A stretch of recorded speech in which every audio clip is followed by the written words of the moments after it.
Maxime Pérez, bonjour, Boker Tov. Bonjour Daniel. Alors, bien entendu, l'actualité de ce matin, de cette matinée, est focalisée autour de ce qui s'est passé la nuit dernière à l'intérieur de la bande de Gaza, dans la région de Khan Younes. Alors, quelles sont les informations que vous pouvez nous fournir? On parle d'une opération d'une unité spéciale de l'armée israélienne à l'intérieur de Khan Younes qui aurait mal tourné avec une fusillade, des échanges de feu, la mort d'un officier de l'armée israélienne, peut-être même d'un officier supérieur de l'armée israélienne et d'un autre officier blessé. Et de l'autre côté, du côté palestinien, 7 terroristes du Hamas du Hamas apparemment, qui auraient été tués, dont un responsable de la région de la branche armée du Hamas dans la région de Khan Younes. Qu'est-ce que l'on peut dire de plus pour l'instant sur ce qui s'est passé hier soir, Maxime? Écoutez, les informations nous parviennent au compte-gouttes avec son lot de désinformations également, de rumeurs qui sont parfois infondées, parfois même publiées de manière assez irresponsable sur les réseaux sociaux. C'est un phénomène qu'on connaît depuis la dernière opération à Gaza en 2014. Alors il y a eu il y a quelques minutes un briefing de l'armée israélienne du porte-parole de Tzahal, le colonel Ronen Menelis, qui a affirmé que l'opération qui a lieu hier soir n'était pas une opération qui visait à tuer ou capturer un leader du Hamas, mais était une opération qui devait permettre à Israël de maintenir sa supériorité militaire sur le Hamas. C'est l'expression employée par le porte-parole de l'armée israélienne. Alors expliquez-nous. Il faut y voir une opération de renseignement, de collecte d'informations. Et c'est de ce point de vue que on peut parler d'opération de routine, d'opération qui se déroule certes de manière clandestine et secrète tous les soirs, mais qui est une opération qui ne doit pas théoriquement mal tourner, qui doit être la plus discrète possible et qui doit précisément permettre aux soldats de rentrer sains et saufs sans se faire repérer du côté israélien de la frontière, ce qui ne s'est pas déroulé. C'est ça, parce que c'est pas passé hier soir. Il faut comprendre et expliquez-nous cela, Maxime. C'est que on était dans un contexte, je le disais tout à l'heure, dans un contexte de retour au calme, d'apaisement, peut-être d'un accord entre Israël et le Hamas sur une période de cessez-le-feu au moins de quelques semaines. Et donc brusquement, cette opération, en fait, vous nous expliquez que ce sont des opérations qui sont routinières. Il y a des unités spéciales de l'armée israélienne qui rentrent régulièrement dans la bande de Gaza pour effectuer certaines opérations top secrètes, on va dire, mais ce n'était pas une mission visant justement donc à éliminer un responsable du Hamas. Il n'était pas question de cela dans la conjoncture actuelle.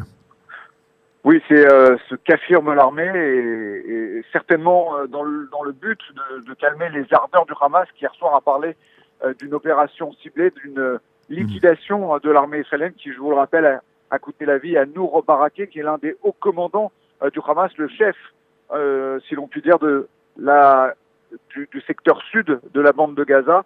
Le commandement militaire du Hamas à Gaza est divisé en 3 commandements, nord, centre et sud. Donc on peut parler d'un très haut commandant militaire du Hamas, mais il semblerait que ce soit... Il n'était pas la cible. Que cette rencontre... Cet homme était peut-être la cible d'une opération de renseignement. Oui. Vous parliez de ces opérations de renseignement. Elles visent parfois à observer un suspect palestinien ou autre s'il s'agit d'une autre frontière de l'État hébreu. Il peut s'agir d'une opération visant à installer des caméras de surveillance extrêmement sophistiquées pour observer des mouvements terroristes dans une zone particulière. Il peut s'agir également de matériel d'écoute. Il y a toutes sortes de scénarios possibles dans ce cas de figure. Et je voudrais vous rappeler, peut-être que la plupart des gens ne le savent pas, que ce genre d'opération a lieu quasiment chaque nuit également à la frontière nord du pays, dans ce qu'on appelle la zone des fermes de Sheba, Ardov, dans une espèce de zone tampon où il n'y a pas de frontière. C'est la seule zone frontalière du Liban où il n'y a pas de grillage, il n'y a pas de barbelés. Le Hezbollah et l'armée israélienne peuvent chaque soir potentiellement se rencontrer et s'accrocher d'un point de vue militaire dans cette zone-là. Et ces opérations, elles sont pourtant maintenues, elles ont lieu pour collecter en permanence du renseignement sur les mouvements de l'ennemi. Ça se passe effectivement également dans la bande de Gaza tous les soirs. Alors, concrètement, qu'est-ce qui peut se produire après une telle opération?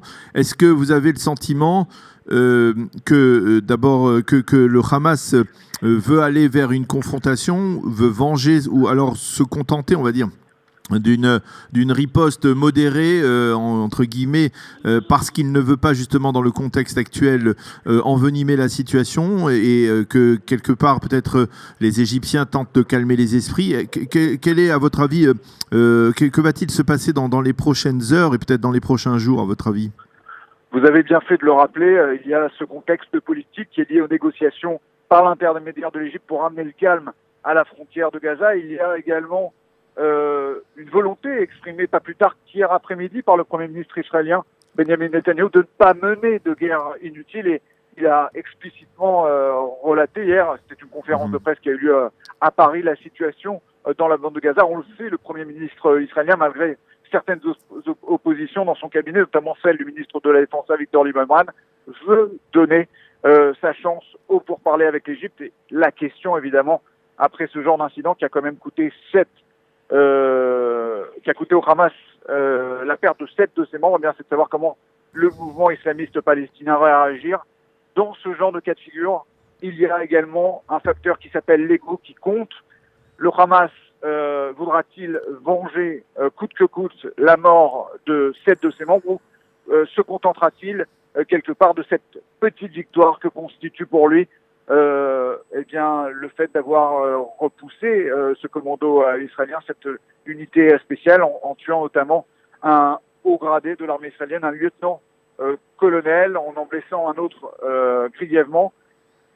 Ce sont ces éléments-là qui pourraient peut-être pousser le Hamas à opter pour de la retenue. En tout cas, de ce qu'on a vu jusqu'à présent, le Hamas s'est contenté de tirs d'obus de mortier sur des zones extrêmement précises du sud de la bande de Gaza, très probablement des avant-postes ou une concentration d'unités de l'armée israélienne qui étaient en état d'alerte à ce moment-là et qui étaient encore en train certainement d'essayer d'extraire les blessés ou d'autres éléments sur place qui auraient pu être abandonnés par les forces spéciales israéliennes. Donc c'est peut-être ce qui explique les tirs de la nuit dernière, mais en tout cas pour le moment c'est un calme tendu, mais c'est le calme qui règne malgré tout à la frontière sud d'Israël. Maxime, cette opération et en fait cette opération qui a été donc entravée, qui n'a pas abouti, qui n'a pas pu se terminer dans le calme et dans la discrétion, rappelle que effectivement les services de renseignement israéliens ont besoin d'informations à l'intérieur de la bande de Gaza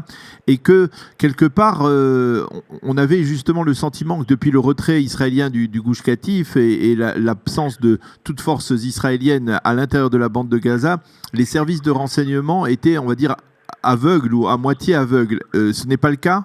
Est-ce que effectivement, à travers de telles opérations, eh bien, l'armée israélienne, les services de renseignement israéliens disposent d'informations précises sur ce qui se passe dans la bande de Gaza?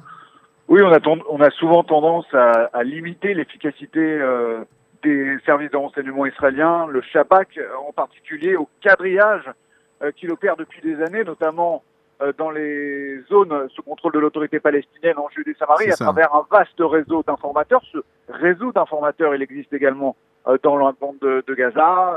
Parfois, le Shabak utilise tout simplement l'argent pour recruter des sources, des informateurs. Parfois, il y a du chantage qui est effectué. Ces méthodes ne sont pas toujours extrêmement nobles, mais il ne faut pas non plus sous-estimer le travail d'unité spéciale de l'armée israélienne, car évidemment, ça n'est pas un simple Palestinien habitant de Ramallah, de Tulkarem ou de Khan Younes à Gaza qui peut, par exemple, comme je le disais tout à l'heure, installer un système d'écoute, une caméra de surveillance, utiliser des lunettes infrarouges pour observer le mouvement d'un suspect palestinien ou d'armement susceptible d'être utilisé contre le territoire israélien. Donc l'armée israélienne, évidemment, n'est pas en reste dans ce qu'on présente ici souvent comme l'entre-deux-guerres, Maracha ben Amarachot.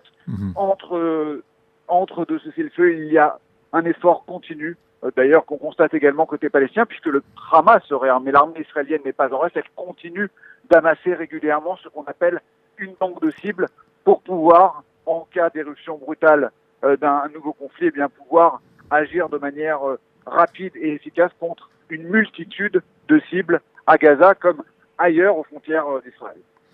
Maxime Pérez, est-ce que l'on sait qui est cette unité, quelle est cette unité qui a agi dans la bande de Gaza la nuit dernière, l'unité spéciale israélienne? Il y en a plusieurs. Est-ce que l'on a une idée Écoutez, il y a des rumeurs qui circulent. On a parlé des commandants de l'état-major, la fameuse Sayeret Malkal. On parle également de l'unité Shaldag, les commandos de la marine israélienne, qui pourrait laisser entendre que cette unité est arrivée par la mer.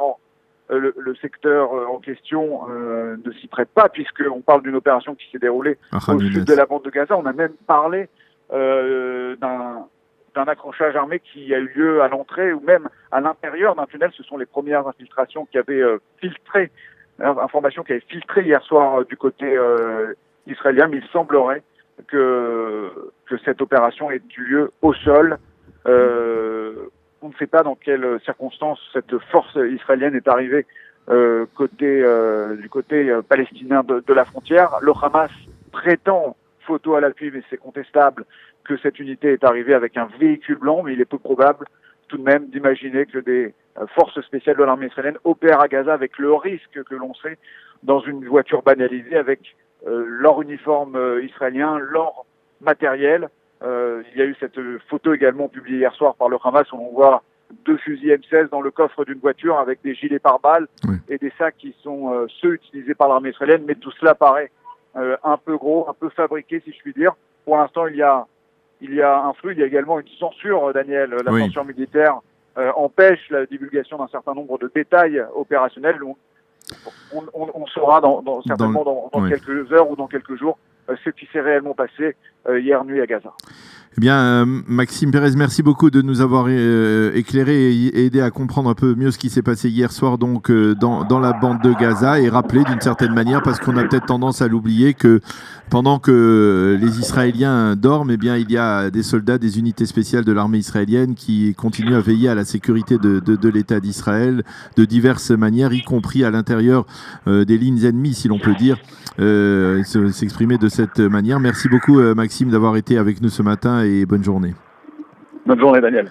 Voilà, nous allons marquer une pause, tout de suite un jingle et ce sera là après la revue de la presse qui va compléter en fait ce dossier, puisque la presse israélienne mentionne également donc en évidence bien entendu ce qui s'est passé hier soir en début de soirée aux alentours de 21h dans la bande de Gaza. Après donc un jingle, la revue de la presse.